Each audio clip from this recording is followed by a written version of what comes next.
play.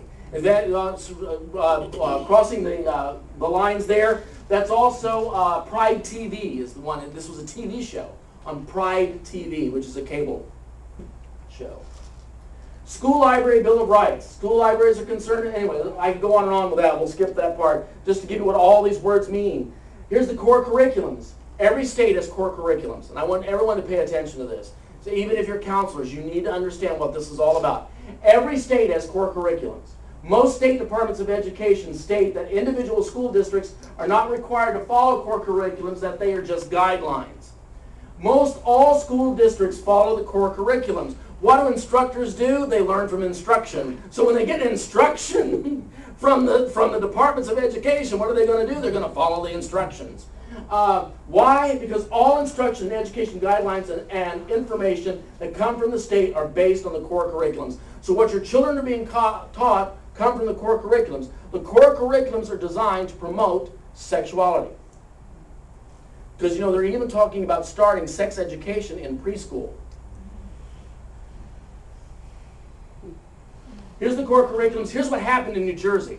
And this is a strong example of what's happening across the country now on either the left coast. Because, you know, if you're looking down from Canada, I'm from the left coast, New Jersey. But if you're looking up from Mexico to the left coast, it's California. Okay. The New Jersey history and education, here we go. In 1986, they began sex education, and they codified it. They put it in law. 1992, they added tolerance and diversity training to the core curriculum, stating in middle schools to include sexual orientation. 1992. 1997, homosexuals are allowed to adopt children in New Jersey. And that didn't happen because it was codified. It happened because Christy Todd Whitman, a Republican, or Rhino, a Republican, she actually did it administratively. It was a deal that was cut. Bullying curriculum adopted by the legislature in 2002. New Jersey was the first state to ever do this. 2007, civil unions for homosexuals passed the legislature, which changed all the curriculum. All the social science, social studies curriculum had to be changed to include civil unions. 2007, transsexual, transgender added to hate crimes law and therefore added to the bullying curriculum. Bullying curriculum. I left out the Y, okay?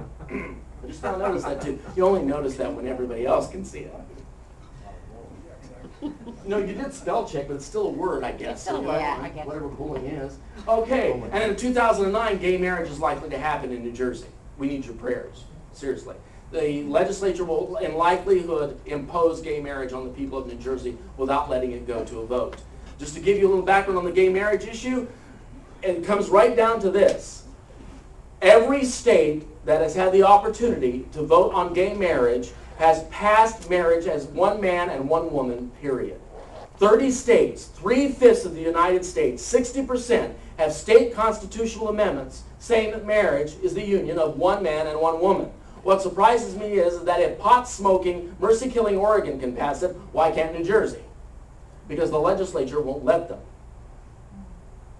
They have no tolerance. Again, in California, it passed. What are they doing right now? When I was in San Diego, this was in June, the first week of July, they just passed it at the beginning of June. What do? They immediately started another petition drive to put marriage back on the ballot to overturn what the people just voted on.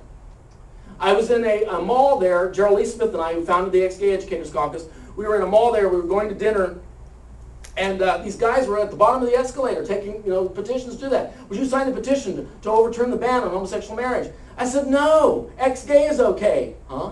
I said, ex-gay is okay. Have a nice day. So, and they asked me again. I said the same thing. Ex-gay is okay. They're not getting it. But they have no tolerance for anything we're doing, and they're going to keep at it and keep at it and keep at it because they are persistent, they are tenacious, and they can't accept no for an answer, which I believe, frankly, is part of the pathology. You must accept who I am. You hate me if you don't accept who I am, and who I am is how I behave. We've all heard what that all means now between Arthur and Richard, but that is how they're behaving politically because that's what I have to deal with. The result. All these new laws changed education for your children in government schools. I don't call them public schools anymore. They're government schools. They're not public. They're government. Every policy of your government changes what your child is taught and what your child learns, and therefore changes everyone's future. Do you understand that? You get this? Every policy of your government changes what your child is taught and what your child learns, and therefore changes everyone's future. Those very policies are being taught to the people who educate your children. The inculcation of sexuality and homosexuality happens at all levels, all the time. How do you possibly stop it? Here's one way. We had a couple, Henry and Cindy Ma. They came to us and they said that they had two lesbians come in. They were supposed to talk about diversity and the anti-bullying, the tolerance thing. But the two lesbians that came in were married. They just got married in Massachusetts. Said, oh, they're married. And they went and talked about how great it was to be a lesbian couple and married. They weren't talking about tolerance. They were talking about bullying. They were promoting gay marriage. So she complained about it when she found out when her son came back and told her what was going on. Well, they tried not to give her an appointment. They delayed her. They did all this stuff. So we have a guy named Jamie Bowles, and he's got a doctorate in philosophy, but he also happens to be an Assemblies of God minister, and he's young. And he did his research before he went in there. So he met with the superintendent of curriculum, who finally delayed it, and they had the appointment set at, like, what, 3:30? So, well, you know, she got this phone call, and now she's really busy, and now she's in a meeting. So they delayed it 40 minutes, thinking they'd go away. Well, they didn't go away. They sat there, because they already knew ahead of time what the tactics would be. So they go in there, and they sat down, and they talked about the bullying. And to make a long story short, the educator kept going back and forth, and the superintendent. We found out that the superintendent had a lawsuit, a discrimination lawsuit against her from a former employee. So Jamie, being Jamie, because Jamie's kind of like me, we think we came out of the same mold in some ways, he looks at her and says, "Madam, do you discriminate?" "Of course I don't discriminate." "Well, there's a lawsuit right now that says you do discriminate." No. So now, are you discriminating against these parents because of their Judeo-Christian beliefs? And he says, I have other kids who go to my church, other parents who go to my church, who are in your part of the Edison school system, and they want to know the same thing that's going on here.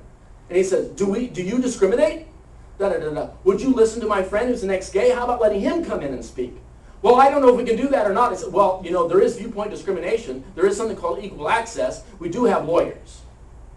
So then it was time for me to make the appointment. So we won that battle. Then it was time for me to make the appointment. It took me 1.5 years to get an appointment. She had left the building. She was no longer an employee at the Edison School District. So I come in there to meet the new superintendent of curriculum and the director of health, and we sat there and talked about it, and he said, well, we're not going to have that couple back anymore. I said, are you going to have that as part of your tolerance education anymore? I said, you have 14,000 kids in the school district. I think I'm going to hear about it if you do. No, Mr. Quinlan, we have your name, we have your number. And so I followed up with a letter, then we followed up with a letter from an ADF attorney, and then, you know, I'll be calling again, you know, pretty soon to make sure that they comply with what they told us to do. But what I did notice was this. The language they were using to us is that the parent they're using market language. Well, you're the customer, Mr. and Mrs. Ma. You're the customer. So it's all market language. One of the things that schools can't stand is a parent. They really can't. Especially a parent who's attentive. This is what all parents must now do. You cannot surrender your children's education or your responsibility to the public schools anymore. You cannot. You cannot. Pastors, I know there's some ministers in this room, you cannot let your congregants surrender their God-given right of those children to the government schools. You cannot. That's the only way we're going to change education, is if it really stays in the marketplace, meaning is we get involved and look at what's happening in our children's education. Because most parents can't afford to take them to private schools. Just can't do that. That's another marketplace idea, but that's a whole other discussion. Mount Olive High School. Let me tell you what happened in Mount Olive High School. I was invited by the Mount Olive Bible Club. They asked me if I would come in and share my testimony. This is a huge school. It's 3,000 kids in this high school. Wow. That's ridiculous. But it's a huge school, 3,000 kids. So they had 40 kids in their Bible club, and they meet at lunchtime. And lunchtime was at 10:30 a.m. So anyway, I go in for lunchtime and there, and they asked me, can we invite the gay straight? Because they already shared my testimony in a couple of the churches that the kids were part of to their youth groups. And I said, yeah, sure, fine, invite them in. So they invited the Gay Straight Alliance, right? So I walk in there, I'm one of the first ones in, the Bible club comes in first, and they're all getting there to eat and that stuff, and the teacher, the preceptor was there, and she asked me if I wanted the board, and I said, no, I don't want the board, it'll be fine. In walks the Gay Straight Alliance. 3 kids, 6 adults. The adults are carrying Coexist. little bumper stickers in their hands. Coexist. And this one, tolerance, believe in it. Guess where the tolerance one was? It was on the preceptor of the Gay Straight Alliance. She was wearing it on her person, right across her nipple line. She plastered the bumper sticker on her boobs. This is what I see with him walking in. I cannot believe it. I look at the teacher and I said, I think I'm going to need the board. She raises the board. I write 2 words on the board. 2 words. Big block letters. No hate. I hadn't said a word yet. I found out later that they had talked to the superintendent of schools to ban me from coming.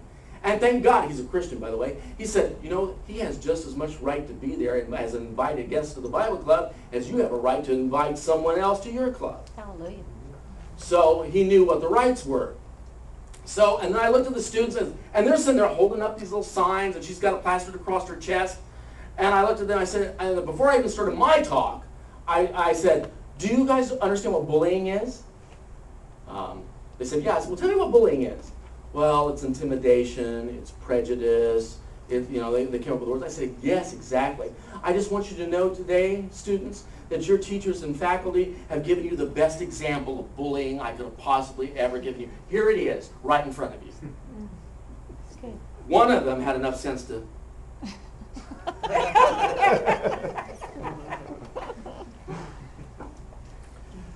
Those who demand tolerance the most possess it the least. Yeah. And this is what we're dealing with, is a lack of tolerance.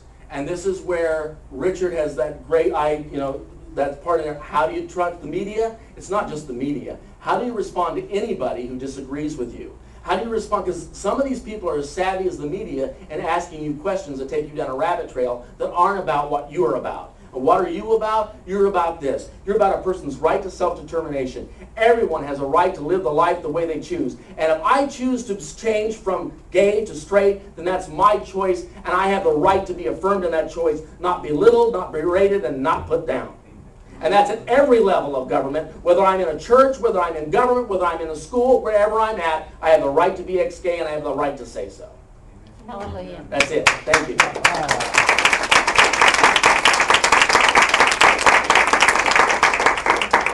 You